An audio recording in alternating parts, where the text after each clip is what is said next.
Operation सिंदूर नाम सुनने में देशभक्ति का लगता है, लेकिन असल में ये सिर्फ मीडिया पर किया सरकार का एक तमाशा था। कोई नहीं बता रहा है कि इस ऑपरेशन में हासिल क्या हुआ, कितने आतंकी पकड़े गए, हमारे कितने फाइटर जेट्स गिराए गए, कौन जिम्मेदार है, कौन किसकी गलती है। इसका हिसाब देने का दायित्व इस सरकार का है, मगर देश में सवाल पूछने पर ही पाबंदी है, क्योंकि ये सरकार सवाल सुनना ही नहीं चाहती है, बल्कि ये सरकार जवाबदेही से ही भागती है। अध्यक्ष महोदय, आज की परिस्थितियों को देख मुझे रोम में बने कॉलिसियम की याद आती है।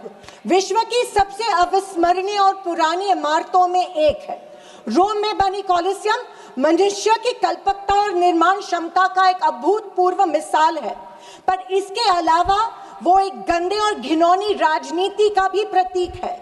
कहा जाता है कि इसका निर्माण उस समय की जनता को खेल और मनोरंजन में उलझाए रखने के लिए किया गया था, ताकि जनता का मूल मुद्दों पर से ध्यान भटक जाए।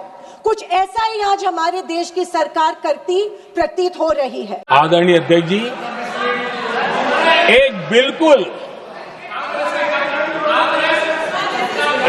बिल्कुल कांग्रेस के नए सदस्य, यानी उनको तो क्षमा करनी चाहिए, नए सदस्य को क्या कहेंगे, लेकिन कांग्रेस के आका जो उनको लिख करके देते हैं और उनसे बुलवाते हैं, खुद में हिम्मत नहीं है, उनसे बुलवाते हैं कि ऑपरेशन सिंदूर ये तो तमाशा था, ये आतंकवादियों ने जिन 26 लोगों को मौत के घाट उतारा था ना, उस भयंकर क्रूर घटना पर ये तेजाब छिड़कने वाला पाप है। तमाशा कहते हो? आपकी असहमति हो सकती है, और ये कांग्रेस के नेता बुलवाते हैं।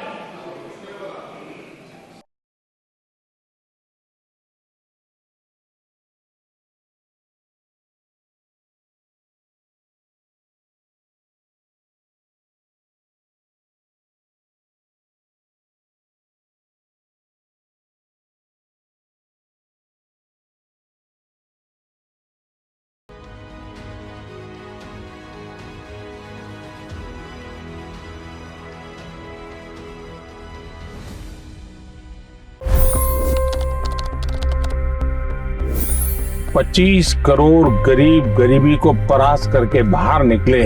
For the good of our nation, let's work together and let's truly make America great again. The fastest news breaks. Requested PM saying that we will have to speak to Putin and to Zelensky.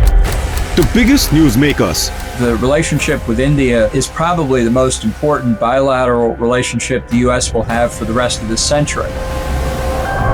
The capital delivered quite an election result today. Expert analysis. The million-dollar question today is how to stop this dance of death. Ground reports. I'm standing at the crossroad of the Kumbh Mela. Behind me are more than 100 entry ghats.